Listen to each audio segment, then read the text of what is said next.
Live from our 7 Tasmania studios, your nightly news with Joe Palmer begins now. Good evening, everyone. Vodafone is cutting more than half its staff at its Hobart-based call centre, impacting 130 workers. The company is shifting those jobs overseas in a move it partly blames on a national security ban on Chinese technology. Vodafone's landmark call centre building looms large in the Hobart CBD.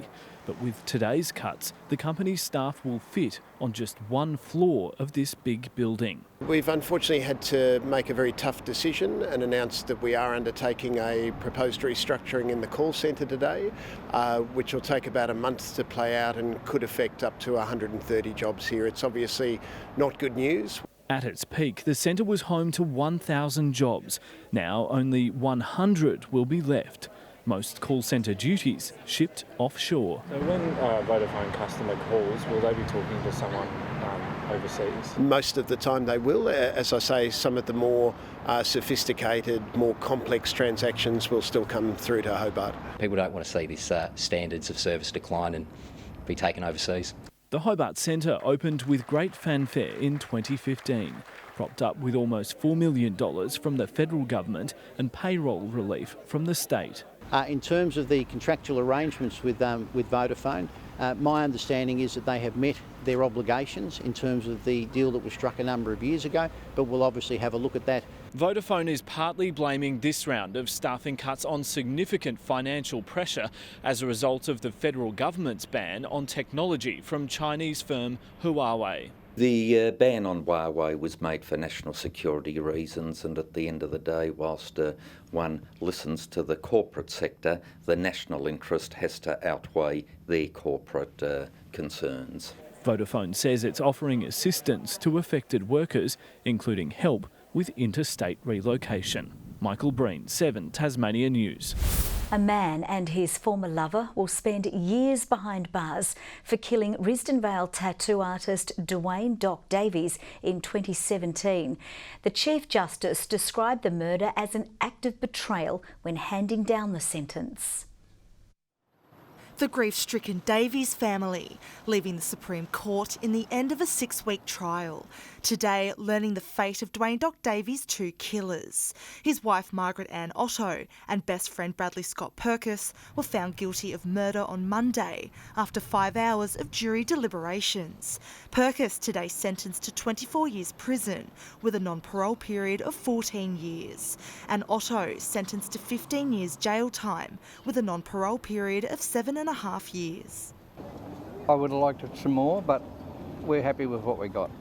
Nothing is going to bring our boy back to us. Purkis invited Mr Davies to his Eldersley property on the night of May 26, 2017, lured the victim into his cannabis grow shed and shot him twice in the head and back. The prosecution's case was that it had been instigated by Otto due to financial and relationship motives sparked from an affair between the accused in 2016. Some family members are still in disbelief. You don't entice your friend up to your house and then murder him, do you? I mean, that's just, yes, it was betrayal, okay. Chief Justice Alan Blow concluded by saying the murder was an outrageous act of betrayal, that Purkis could have changed his mind leading up to the killing and Otto could have intervened to save her husband's life. Ruby Kamain, 7 Tasmania News. The state government has revealed where it plans to start cutting to save $450 million in the budget. Treasurer Peter Gutwin wants to wipe $35 million from departments over the coming financial year. But he's facing accusations of being light on detail and putting services at risk. Peter Gutwin faces his ultimate political opponent, a playground. Shadow Treasurer was speaking with more candour than with more. Hello, girls. That looks really good, doesn't it? But he's not playing games when it comes to the budget. Today announcing $35 million will be wiped across all departments as the government sets its sights on a $450 million savings target. We believe that government can be more efficient and that it can deliver services more efficiently to Tasmanians. $9 million will be cut from education, while Communities Tasmania will lose nearly $4 million. But the biggest chunk will come from health, with nearly $12 million to go. Well, health has a budget of around $2 billion. We believe that health can be more efficient. We won't be sacking anybody. Scrapped travel and advertising will suck up the savings. Job vacancies and consultants are also in the firing line. The Treasurer calls the plan an efficiency dividend. Labor has another name for it. Government and budget mismanagement. It's accusing the government of burying the detail. Vacancy control is effectively job cuts, and that means frontline jobs will go. And raiding cash from government businesses like Hydro Tasmania. They are Olympic standard thieves from the government business enterprises. The Treasurer is expected to announce the next round of savings in the middle of 2020. Sean McComish, 7 Tasmania News. Investigators haven't been able to determine the cause of a house fire at Margate late yesterday. The blaze erupted shortly before 4:30, causing an estimated $350,000 worth of damage. The house is still standing, as you can see, and the back there's a separate laundry at the back, and a separate structure that's been saved as well. But the rest of the structure's destroyed internally. Police say there are no suspicious circumstances. A review has found years of silt raking in the Tamar estuary has failed to meet its objectives. It had been hoped the process would reduce mudflats and flood risks, but experts say the plan has backfired. Love or loathe them, the muddy flats of the Tamar estuary are here to stay. But in 2013, a plan was hatched to reduce them with sediment raking. After nearly 7 years in operation, it's now been ditched. We found that it really didn't meet those objectives. So for a period of time, the visible shoals were certainly reduced, but the compromise has been that has infilled the channel to a large degree. And that's leaving some boats stuck in the mud, unable to navigate the river, leaving the city with a new problem to solve. So we need to implement a plan to restore those channels. I think that's important. That will probably involve a short-term dredging program. We do know that dredging is actually going to be more expensive because we actually have to physically remove the sediment. The practice of raking has also impacted water quality. In the weeks after raking, we would see effects out to Clarence Point at least. We know that when raking ceased, that the water quality did resume back to its pre-raking conditions. A separate report also found releasing large volumes of water from Trevellyn Dam had little impact. The mudflats are not a symptom of the city's ageing sewerage network, and scientists say it's time Tasmanians view them differently. Learn to love your mudflats. They're great places. They're really productive for biodiversity. And doing that won't cost a cent. Sean McComish, 7 Tasmania News. Westbury residents have protested against a proposed prison in the area. Labor is accusing the state government of failing to consult with the local community. The people of Westbury have been completely excluded from this process.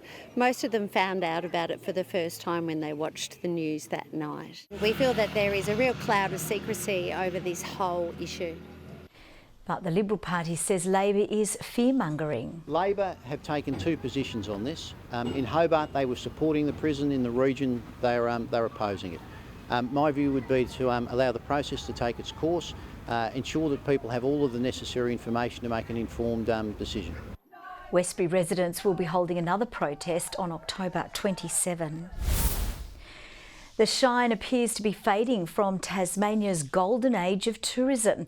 The latest visitor survey from federal authorities shows a slump in the number of international visitors to the state, including a more than 4% hit to regional expenditure. There's better news for domestic tourism, with almost 1.5 million interstate visitors, which is slightly up on the year before.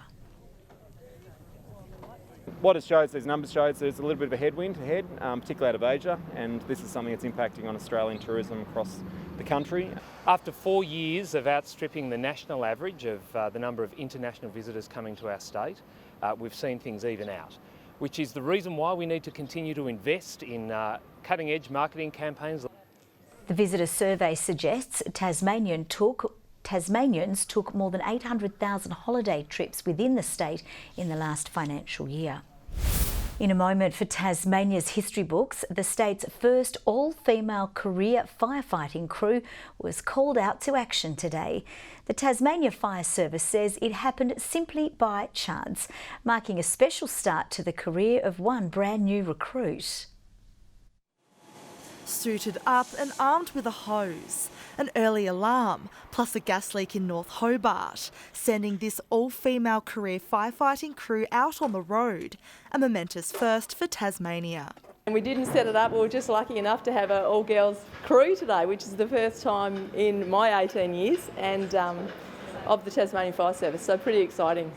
The history-making team coming as a special surprise for this recent Tasmania Fire Service graduate in today's first shift on the job.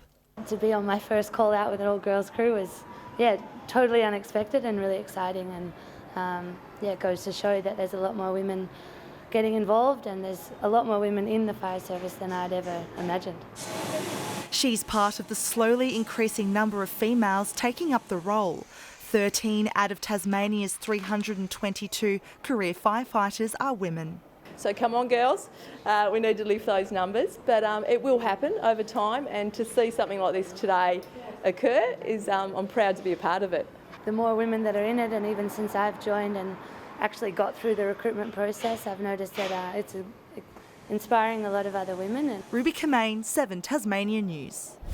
Hobart's homeless population could soon have a safe space to call home at night. A new pilot program is aiming to raise $450,000 to provide basic shelter and support for those sleeping rough on our streets. Yvonne is no stranger to the struggles of living life on the streets of Hobart. People come and steal your stuff while you're asleep, and you've got to live with rats, possums, and we've got nowhere else to go. But the Salvation Army and Hobart City Mission are teaming up in the hopes of creating another option, a pilot program potentially using Hobart's Youth Arc building as a safe space at night for those in need. We've seen more and more people living on the streets. We're seeing people on street corners begging, we're seeing people sleeping in shop fronts. We've not seen that before. To be able to work with those people and understand the complexities in their lives, to be able to link those people in with more generic services and assist them through the front door of different organisations. You know what, that's what we need. Everyone needs it. But for the project to become a reality, they need to raise $450,000 for staffing and services. The money we're looking to raise will go to direct service delivery, but we can't do it on our own. We've talked to the state government, who are looking favourably on this. These matters are of real importance, and I would encourage anybody that has concerns or is looking for shelter to engage with Housing Connect, but we'll work with the two providers in terms of their proposal.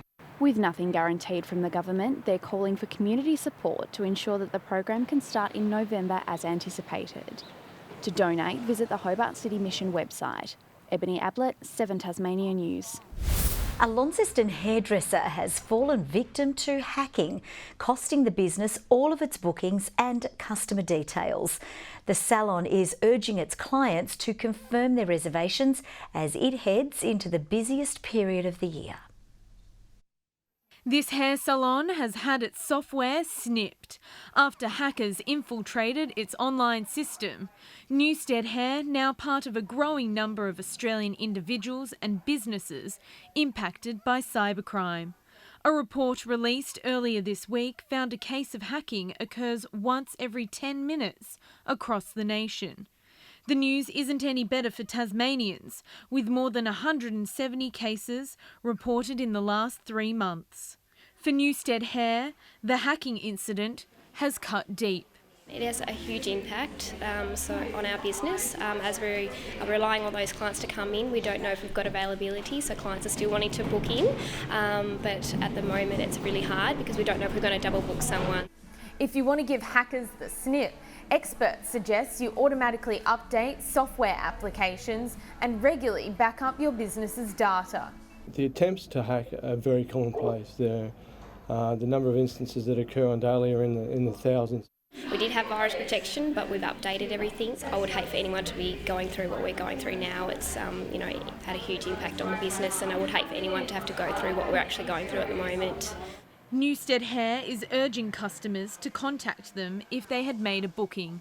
Elizabeth O'Neill, 7 Tasmania News. A new piece of Aboriginal artwork aiming to inspire a sense of belonging has been unveiled alongside the Elizabeth Mall Visitor Information Centre in Hobart. Commissioned by the council, the piece, called Feeling the Country, is inspired by the artist's relationship with nature. The inspiration of my work is nature, really looking at the marine life and looking at what's under the surface of our river. This is the first in a number of initiatives to increase the Aboriginal cultural presence in the city. The Hobart Hurricanes squad has done some fine-tuning ahead of the Women's Big Bash season, taking on the Auckland Aces in one of a series of practice matches at Kingston today. But it wasn't the result the Canes were after, going down to the visitors by 7 wickets. The Hurricanes open their WBBL account against the Stars in Melbourne on October 19 before their first home game in Burnie on November 2. Good evening. Lake League dropped to -3 before we got underway today. It did warm up to 18 in Launceston, but maximum still below average. Hobart and Devonport 15, Burnie a top of 17. St Helens 17 as well, Smithton and Friendly Beaches 16 degrees, Lowhead, Ouse and Strawn 15, Grove and the Islands 14 today, and Lyawini half that. Cloudy conditions right around the state as the band moved onshore, a few light showers with that, but not filling any gauges. More low cloud is over Victoria and southern parts of South Australia. A cloud band spirals into a low pressure centre over the Tasman Sea. Tomorrow, the high begins to move to our west and south. Troughs continue over the mainland. South to southeasterly winds are 10 to 15 knots, tending easterly over the east and south. Coastal sea breezes in the afternoon and swells to 3.5 metres. Tomorrow, Hobart, showery and 14. Cygnet the same, 15 degrees, 15 for New Norfolk with a few showers. Show day in Launceston, showers increasing. Well, what else would you expect? 17 the top, 15 for Devonport. A shower or 2 for Campbelltown and 14 degrees. Burnie tomorrow, showers increasing, 15 the top, 15 for Strawn with a light shower, a shower for Smithton as well and 16 degrees. A top of 15 for St Helens, a little bit of wet weather. Swansea the same, 13 though as the top and 14 for Fingal. On Friday, mainly fine over the west and central parts with a few light showers possible elsewhere. A few showers over the east and Bass Strait on Saturday, fine elsewhere after an early frost. And on Sunday, mainly fine and partly cloudy after another cold start.